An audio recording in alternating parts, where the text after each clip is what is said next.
Hoy toca retomar los temas de escritura y lo haremos con un género que es uno de los favoritos del canal y este es el microrrelato. ¿Quieres conocer técnicas para poder empezar desde hoy mismo a escribir microrrelatos específicamente dentro del género de terror?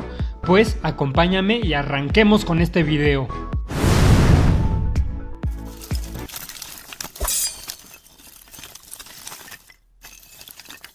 Espadianos y espadianas de la literatura, bienvenidos una vez más a mi canal. Yo soy Jorge Valderas, fundador de Espada Literaria. Si es su primera vez por aquí, no olviden suscribirse y si ya están suscritos, no olviden darle a la campanita para que YouTube les avise cada vez que suba un nuevo video, ya que si no lo hacen, es muy probable que el algoritmo no los tome en cuenta. También dejo por acá mis otras redes y ojalá puedan pasarse por mi Instagram, donde justamente he estado subiendo últimamente muchísimos microrrelatos de terror. Antes de empezar con los 6 pasos, hay que recordar que el microrrelato se caracteriza por su brevedad. Entonces, siempre hay que pensar en hacer una gran historia, pero con el menor número posible de frases y palabras. Ahora sí, comencemos. Paso número 1. Crear la atmósfera. Debemos de poder ser capaces de crear la atmósfera del relato con tan solo unas pocas frases. Recordemos que aquí el minimalismo es lo más importante, así que si puedes hacerlo con una sola frase, pues mucho mejor.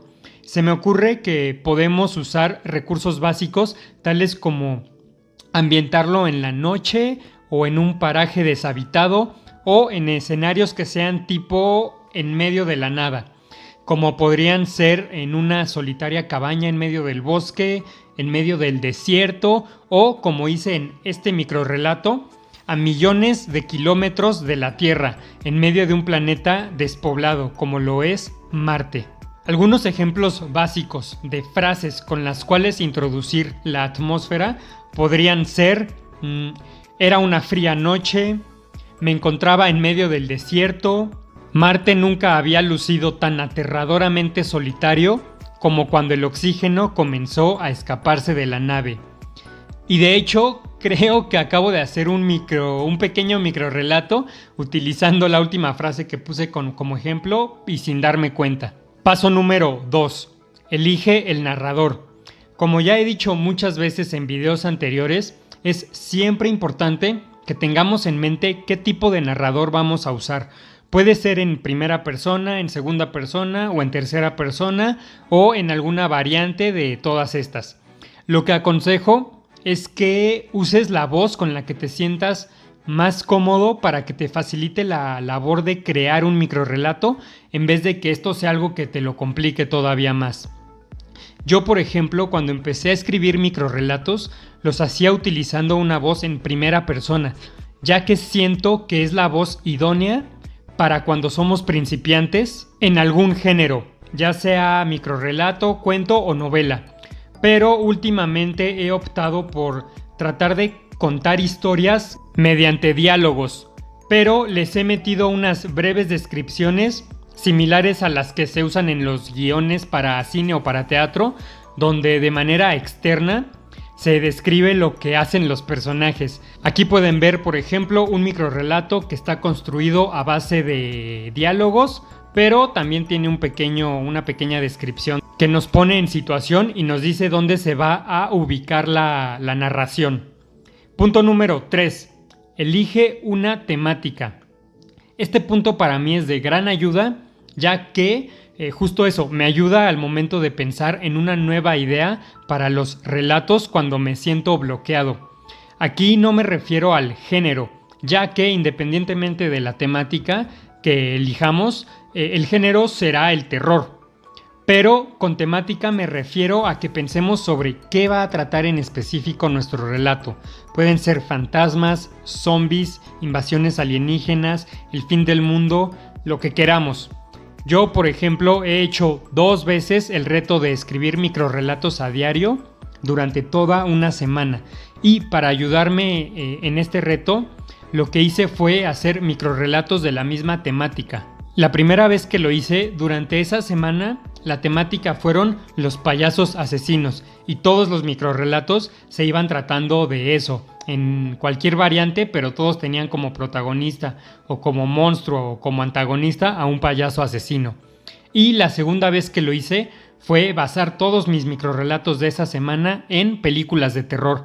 Entonces me inspiré en una película llamada Leyendas Urbanas, en una película de actividad paranormal y otras.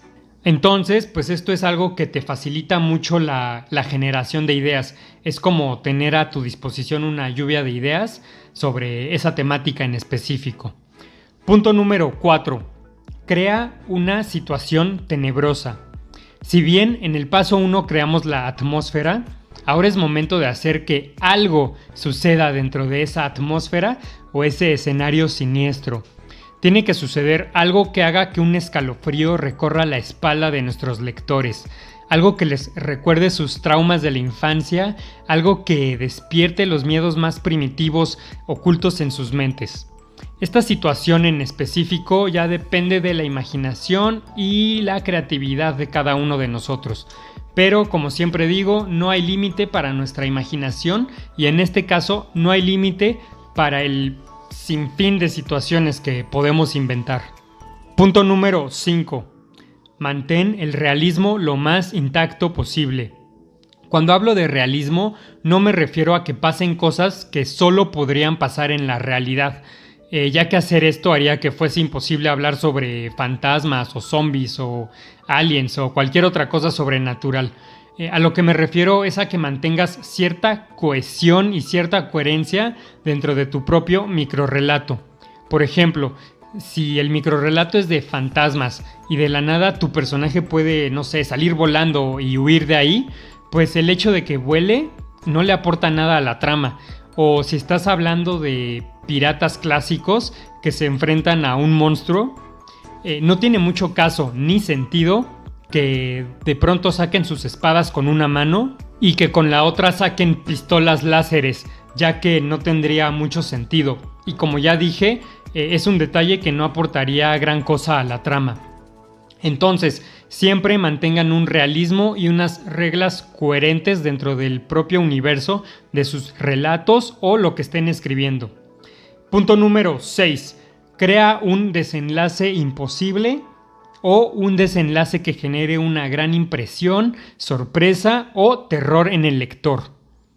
Una de las características más importantes de los microrrelatos son los desenlaces, los cuales suelen tener un giro argumental o sorprender al lector de alguna forma o que dan un giro radical contrario a lo que se venía planteando en el microrrelato. Esto claro, sin recurrir a soluciones mágicas ni a golpes de guión, como por ejemplo una frase que podría ser y entonces despertó y se dio cuenta de que todo era un sueño.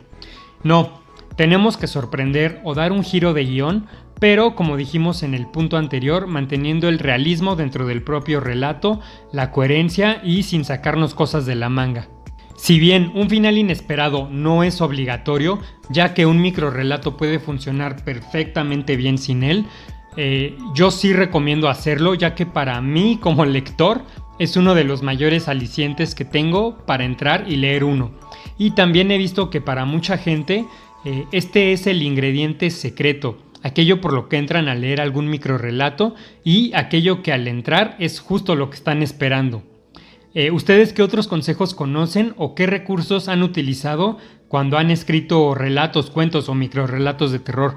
Me encantaría saber qué otros consejos existen, cuáles pasé por alto y sobre todo qué otras herramientas ustedes han descubierto en su viaje como escritores. También si les gustan, si son lectores de microrrelatos, me encantaría saber qué piensan sobre ellos, qué tipo de microrrelatos de terror o de cualquier género les gusta leer y qué es lo que esperan cuando entran a leer uno de ellos.